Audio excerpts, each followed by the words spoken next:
Welcome back, viewers. You are still tuned into Prime Live. We are still in the theme of motivation, and we have a motivational and inspiration conversation. Today, we have the privilege of speaking to Mogan Naidu, who is a distinguished entrepreneur, professional, and motivational speaker. Mogan has been recognized by the Alan Gray Orbis Foundation for his outstanding contributions in the world of business and beyond. His journey is not just about professional success, but also about motivating and empowering others to reach their full potential. Mogan, good evening. Thank you so much for joining us on Prime Live this evening. Thank you for having me. Yeah. I think to start off our conversation, you have been recognized for your contribution in the world of business as well as entrepreneurship. So let's start our conversation today by talking a little bit more about your journey and what inspired you to get into the realm of entrepreneurship. Okay, so honestly, I've been 13 years in corporate, and I come from background in terms of I studied ICT at UCT, and did my master's degree there, and just quite recently I got my MBA at Gibbs. So it was just a transition in terms of moving from having that corporate experience, and then in all honesty, when you start having issues where you start, like from a job perspective, and you can't get a job. So it forces you to look at alternative ways to actually get into business, and you need to make money and such, right? So that kind of transitioned me from that space. I'm not sure back in the days when I tried to get back into corporate or finding a job and such, whether it was that I was overqualified or maybe from too expensive, in terms of getting into.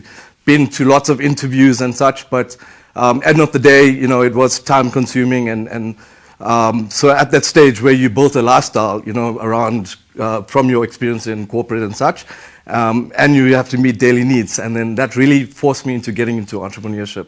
And that's my transition from work to entrepreneurship and running my own businesses. Yeah.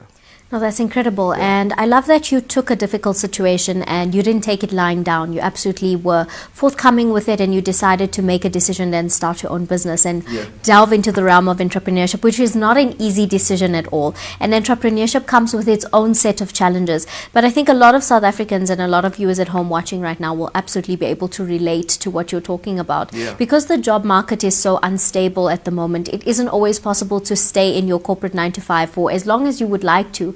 And it does become quite comfortable to stay there. However, our job market and unemployment is a huge issue in South Africa at the moment. So I really commend you on, the effort that you made in order to get yourself out of that difficult situation. And I know that it will inspire a lot of our viewers this evening as well to do the same, especially if they are in a similar situation. Yeah. You are also a motivational speaker. So you're not just in the professional and entrepreneurship space, but you do use your platform to motivate others as well. Can you talk to us a little bit more about your journey as a motivational speaker? Yeah. Was it something that you've undertaken recently, or is it something that you've always kind of just been passionate about? So it's a mixture of both. I think so my background, I did have issues in terms of addiction and recovery. So I'm in recovery at the moment. And at that transition, so back in the days, I would advise the youngsters to look for mentors and coaches and such. So I didn't have that. So as I transitioned from, during the issues and problems that I try to solve from a personal perspective and how it led to me establishing myself as a business, I didn't have that mentorship, even though I reached out at times, but maybe I didn't put in enough effort to actually go out and look for that coaching ability or mentorship. So I did it on my own. I went. When I established my businesses, I was on YouTube, I self-taught, and in the last 6 to 7 years, to be honest, building that resiliency and stuff, when you start formulating your businesses and you look at, I believe that, the situation that you're in puts you into a zone where you tend to learn more than what I've done as one skill set in my corporate entity. So I looked at that and looked at my passion in life, and it was about service. I was missing that purpose. And when I established that purpose and understood my purpose in life, when I came out of recovery, I was missing that. So then I took that and said, okay, why don't I help people in terms of so that all the mistakes that I've made, they don't have to make the same mistakes, and I can guide them and assist them. And that was my whole, establishment of helping people. And when I started helping and reaching out, and people started reaching out to me to say, how can you assist me with my business, or I have a personal problem, whether it's from recovery or addiction component. And also for the transition from career guidance with kids' schools, and then that built on. And I don't have a certification in coaching, but all my years of experience and going on courses and obviously giving back to the communities, I've built that mindset and moved on to, that's my coaching experience that I could give back to. Yeah, that's extremely admirable. I mean, using your difficult experiences, thank you for being vulnerable with us this evening as well. Using your difficult experiences, your knowledge and the skills, and the life lessons you learned from your own experiences, and deciding to make a decision to share that with the world is absolutely a very vulnerable thing, but also an extremely admirable thing, because there are many people out there who are going through similar issues with addiction and aren't sure of where to go, how to turn, and how to actually turn their lives around. And I think when you're stuck in that vicious cycle, it's very hard to see a way out of that. And for you to come forward and say that, look at me now, and it is possible, and this is how you can do it, and this is the steps you can actually take to get there, is extremely admirable. And I agree with you completely. The sentiments you shared are incredibly important. Mentorship and guidance, and having a coach, having someone to have that sort of vision and foresight for you is incredibly important, especially for young people, especially if they don't exactly know where to go, what to do as yet. Having that individual who's there by their side to, yes, allow them to reach their full potential, but also to have that foresight to be able to say, maybe we should develop your soft skills, maybe let's do this if this is the direction you want to go, and what are you passionate about. Purpose is something that is so important to be able to be able to find in your life. And I think a lot of people in the world are constantly on a journey of finding their purpose, and it's really amazing that you have been able to find yours, and you're helping so many people along the way with that, as well as the young kids with the career guidance as well. Now, in the world of entrepreneurship, it can be extremely challenging, especially when you're coming from a corporate lifestyle, and transitioning into entrepreneurship can come with a lot of challenges. Can you talk to us about some of your early onset challenges with entrepreneurship and how you managed to overcome them? Yeah, very, very good question, because initially I was, I would say, from a financial perspective. So I saw a good idea, and you're quite excited and blown away by it. And then I transitioned immediately just took that step and just jumped ship and went into entrepreneurship. First year of the first business that I formed was really great. We did phenomenally well. We had contracts coming in. By the second year, I think people's economy went bad and people started tightening their belts, and so that put quite a big dent. So if I could relate back to that situation, I would say that people, if they're having an idea in terms of entrepreneurship from a financial perspective, because you need to put food on your table, right? And not worry about the sales and such. So once you have your lifestyle sort of sorted out from a financial perspective, then the business will start going. So I would say keep it as a side hustle first. When you build that momentum in your business to move forward, and then, still keep your 9 to 5. And so you have that financial stability.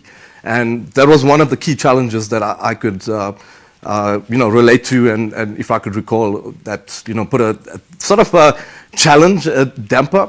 But it's perseverance after, it's once you get that first sale, that first bite, it just becomes like, and you see that cash flow in your bank account. It really becomes quite a phenomenal experience. And it's constant learning, and building that network.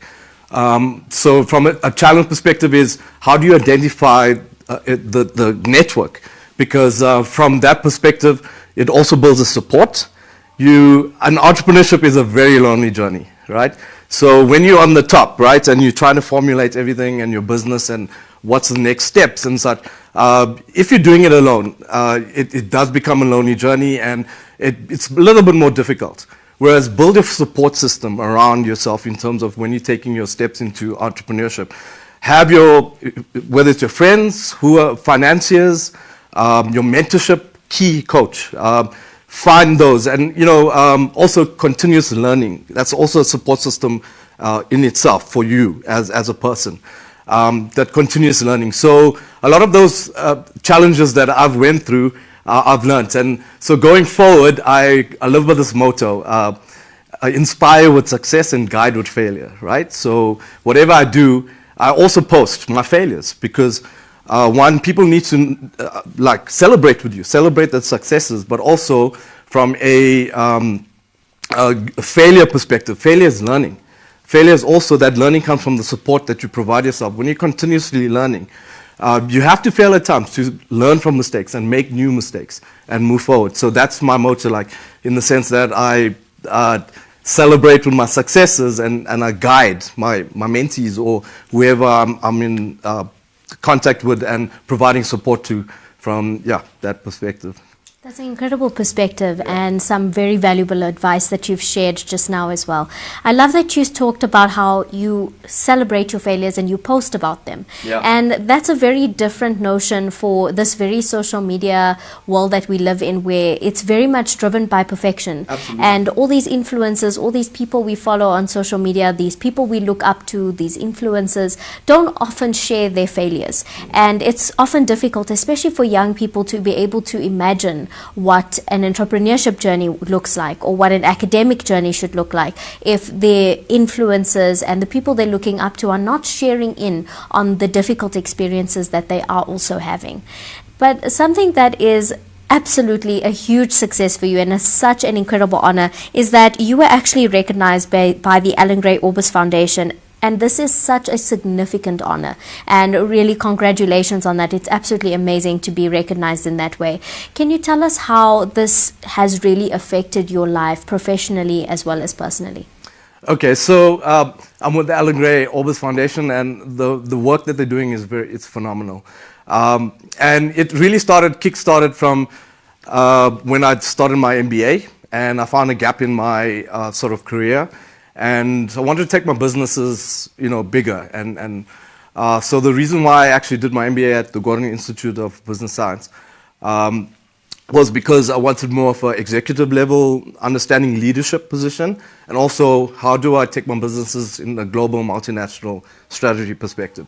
And at that moment when I was doing that study, they were reaching out to MBAs for coaches to provide support to their initiative. So Alan Gray, they work with scholars, candidate fellows who are in sort of university, and then associates who are fellows who are obviously past the program, and now they're part of association. So I fall in the association bracket, and the work that I'm doing there, it's just giving back. It's providing an opportunity for basically people to start businesses and understand how entrepreneurship works, and getting the mindset of entrepreneurs.